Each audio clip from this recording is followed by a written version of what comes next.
The member for Ottawa Orleans. Thank you very much, Mr. Speaker. I'm delighted to rise and speak to Bill 3, Strong Mayors Building Homes Act 2022. And as this is my first substantive opportunity to address the House since the election, I'd like to begin by thanking the residents of Orleans for once again putting their faith in me for the 6th time.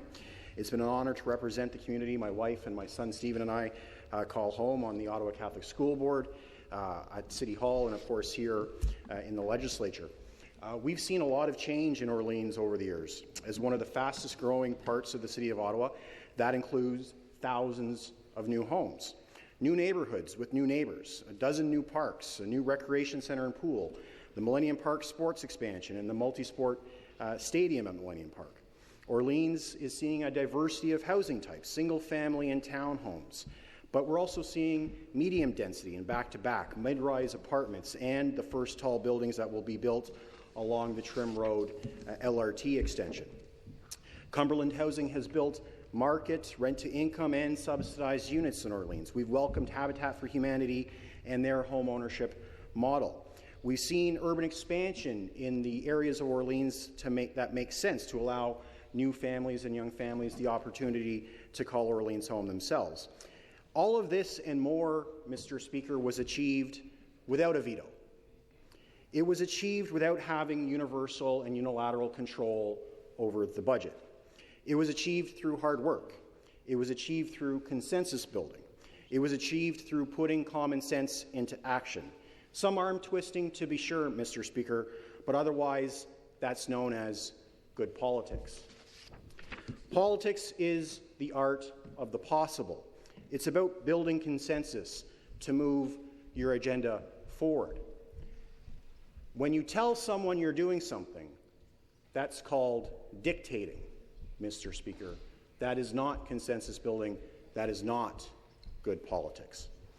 Last fall, the City of Ottawa approved its new official plan, an official plan to comply with this government's housing priorities, this government's priorities for affordable housing, this government's priorities for transit-oriented development, this government's priorities for infill and density. Last fall, the elected members of Ottawa City Council came to consensus to achieve that plan to put into effect this government's housing priorities. Mr. Speaker, that plan remains sitting on a desk at the Ministry of Housing awaiting approval. Almost a year, the City of Ottawa's democratically achieved consensus approach to planning to create housing affordable and market-based with density and height and urban expansion to bring in new housing options and families, sitting on the minister's desk for almost a year, Mr. Speaker. So if we're talking about ways to accelerate housing, how about we approve the plans by the democratically elected councils that have already been put in place to achieve this government's stated goals? But of course, approving Ottawa's official plan isn't part of this bill, Mr. Speaker. You know what else isn't a part of this bill? Any mention of the word housing. The word housing doesn't appear in the bill. The word home doesn't appear in the bill. The word zoning doesn't appear in the bill. There's no mention of construction or land use planning. There's no mention of affordability or density or development in the bill. So let's not call this a housing bill. This is a municipal governance bill. That's what it is. Let's call it what it is. It's a municipal governance bill. And frankly, Mr. Speaker, it is not even the most important municipal governance issue facing Ontario. What big cities in Ontario have been facing, cities like Ottawa and Brampton and Mississauga and Barrie, is a raft of serious misconduct by members of their councils. In Ottawa, a city councillor was found to have committed egregious acts of sexual, emotional, and psychological harassment against his staff over a time frame of years. At least 6 different women have come forward to file complaints against Councillor Chiarelli to do things like visiting nightclubs and strip clubs to try to recruit volunteers, pressuring them to go braless and wear revealing tops, pressuring them to perform oral sex on strangers in exchange for cash. This is an elected member of Ottawa City Council, Mr. Speaker. Mr. Chiarelli remains in office, collecting taxpayer-funded salary and pension benefits, and is considering running for re-election this fall. There are already 5 candidates registered in that ward, Mr. Speaker. Anyone who knows anything about municipal politics knows that in a 6-person race, you don't need a heck of a lot of vote to win. In Brampton, according to the Integrity Commissioner and upheld by a judicial review, Councillor Dillon engaged in inappropriate sexual misconduct. The Integrity Commissioner further reported that if she had had the authority, she would have recommended that Councillor Gurpreet Dillon was dismissed as a councillor. Given that Council cannot remove elected officials from office, City Council passed a unanimous motion asking Mr. Dillon to resign. In an impassioned speech, Mr. Speaker, I've listened to it several times now, an impassioned speech, the Minister of Women's Social and Economic Opportunity, who was a Brampton City Councillor at the time, asked Mr. Dillon to resign 76 times because his victim asked him to stop 76 times, Mr. Speaker. In Mississauga, a city councillor was being anonymously tormented for a period of months in a manner so disturbing, causing so much anxiety and fear and stress that there was an investigation. It was revealed that this torment and threats and behavior was being perpetrated upon her by one of her council colleagues. It created such anxiety that she chose to resign from City Council, Mr. Speaker. This councillor, as I understand it, remains in office. The common thread is that municipal councils who have had to deal with this issue believe that there must be a process to remove bad actors for this kind of egregious behavior. The kind of behavior any employee in any workplace in Ontario and across Canada would be fired for. That is a municipal governance issue worth addressing, Mr. Speaker. The Association of Municipalities of Ontario has recommended a process involving the Integrity Commissioner and a judicial review to remove poorly behaving elected officials' egregious behavior from Council. That recommendation was signed by the current Minister of Natural Resources and Forestry, Mr. Speaker. As the Minister of Housing earlier indicated, last spring the government at the time unanimously supported the bill to create an Integrity Commissioner and judicial process to remove municipal officials from office for egregious misbehavior such that I've described. There was an opportunity to bring that as part of this package, Mr. Speaker. The government has it. The government's working on their own bill. I know, we've seen it. The opposition critic has seen it. We were briefed by the Deputy Minister on it last fall. Instead of including it in this bill that's about municipal governance, they decided to leave it on a shelf. They decided to put a power grab for 2 mayors, by the way, who haven't asked for it, ahead of providing justice for women who have been sexually harassed, tormented, and psychologically abused. I know one of the reasons why Mayor Watson in Ottawa hasn't asked for it. He hasn't asked for this power. In fact, he's come out publicly and said he wouldn't want this power. In fact, he's publicly come out this morning and asked the Premier to drop his bill and to support mine instead. He doesn't want this power. He doesn't need this power because he's been a good politician. He's achieved 98% of his agenda by building consensus, by getting people to support his point of view, to put money where he thinks it needs to be put, to build the kinds of infrastructure that needs to be built in Ottawa. And we've seen thousands and thousands and thousands of homes built in Ottawa. There's been no delay in construction in Ottawa caused by administration. It's been caused by the lack of capacity within the industry to actually do it. The lack of trained workers, which the government is working on and takes so much credit trying to put into action. It's not because of, largely not because of administration, Mr. Speaker. So my time is running out. I will leave you with one thought.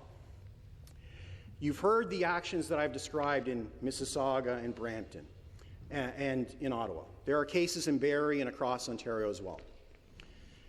Imagine if those things had been committed by the mayor. Imagine if those things had been committed by the mayor of Toronto and Ottawa after they had these strong powers. Who in this room would want the mayor of Ottawa or Toronto having sexually harassed and demeaned staff or colleagues the ability to unilaterally present the budget, the ability to say no to anything he or she wanted to do, or that council wanted to do, I should say, to be able to put a cabal of 7 or 8 people in a room, and because you're in charge of the budget, give them a pay increase for being on your board of control and nullifying the veto opportunity, Mr. Speaker. Imagine if that person had committed these things, and imagine there wasn't a process to remove that person from office, Mr. Speaker. Thank you very much. No questions? Thank you very much. Questions to the member? The member for London Fanshawe. Sure. Thank you for the member of Ottawa Orleans for his debate on this bill, Bill 3, giving mayors more power. And we know how Mayor Watson, outgoing Mayor Watson of Ottawa, feels on the position of this bill. He doesn't believe it's necessary and doesn't want it to pass. Shortly, there's going to be Association of Municipalities of Ontario meeting just come next week.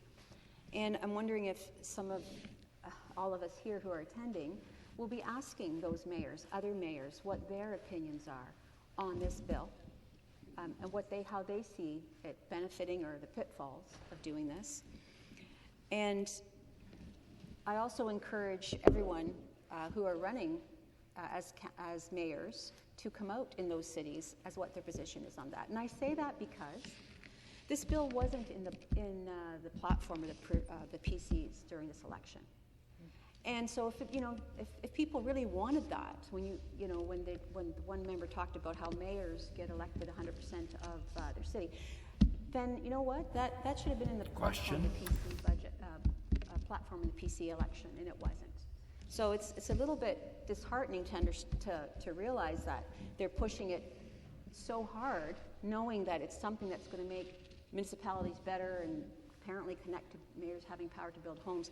Why wasn't it in their platform? Can you speak to that, please? Thank you. The member can reply. Thank you very much. Certainly I agree that as an elected official you have a responsibility to present your priorities and your thoughts to the public before you seek office. That is what elections are about, and to expect that the 14 or 15 million people in Ontario would have read the Premier's memoir to get insights into his thoughts about municipal government, I think, is a stretch beyond belief. I will be consulting people at AMO to understand what they think about this, not just the mayors or Mayor of Ottawa, who I've already spoken to, but others, maybe officials from Brampton and Mississauga and Hamilton, asking, maybe they want those powers in those communities. Why have they been left out? And what are the criteria by which the minister is going to let them into this scheme for strong mayors? The minister in debate earlier said it was all up here, the thoughts on how those new municipalities would enter this new scheme of strong mayors. I'd like to understand the minister's thoughts about how he's going to let them in. Thank you. The Minister of Natural Resources and Forestry. Thank you, Mr. Speaker. As many of you know, I used to be a mayor for quite a number of years, for 12 years, in a wonderful municipality. And I worked with what I would say were the highest quality individuals as councillors, absolutely fantastic people. And we worked for many, many years and built consensus for many, many years on a lot of projects that drove the community forward that I led. But we didn't drive everything forward. We didn't get all the projects done that I would have wanted to have seen done. As a matter of fact, there was housing that could have been built that was not built, that left me wishing, when I went home at the end of the day, that I had some way, somehow, to get that housing built for the people that needed it. There's a bill before us that is going to allow the mayors in the 2 biggest cities of this province to get that done. And I'm talking from the perspective of a mayor that was in a small town that went home at night wishing he could build more housing. but multiply that, extrapolate that over the vast numbers of homes that get built in, again, the two biggest cities in Ontario. And my question is, quite simply, why don't you want to build more homes in Ontario? The member can respond. In this bill that would allow mayors to build more homes unless you are proposing that the mayor will spend city money doing it. If your proposal is that the mayor will spend city taxpayer money building more homes, and yes, the mayor will have unilateral authority to budget city money to do that. He or she will not have the power to unilaterally make zoning changes. He or she will be able to veto a zoning change, but he will not be able to do one. A veto doesn't turn a vote into a yes. You know that, working in municipal politics. That's not how municipal governance works. A veto is a no.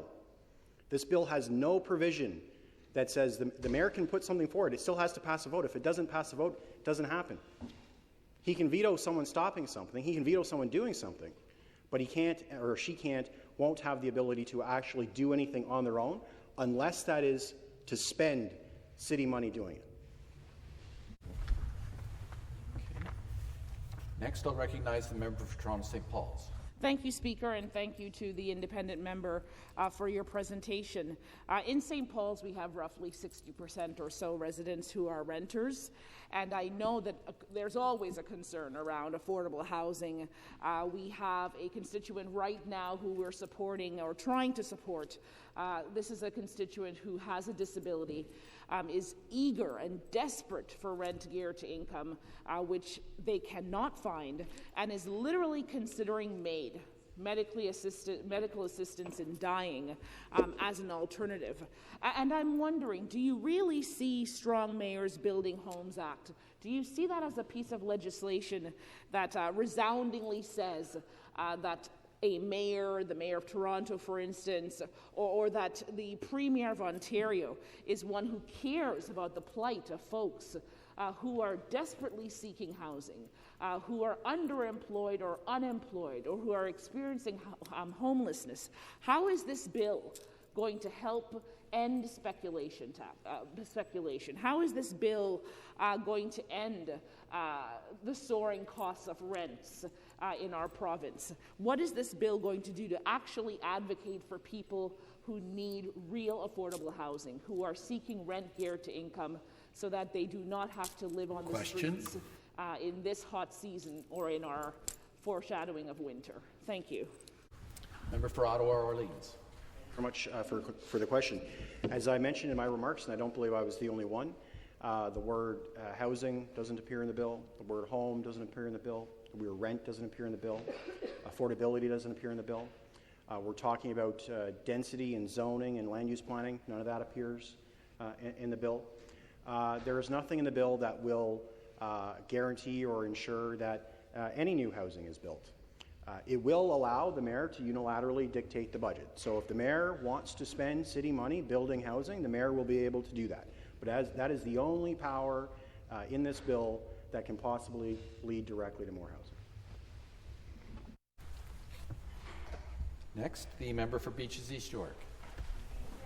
Mr. Speaker, and first of all, I'd like to thank the residents of beautiful Beaches East York for sending me to this beautiful chamber, to Queen's Park. I'm very appreciative of that and honored to be here.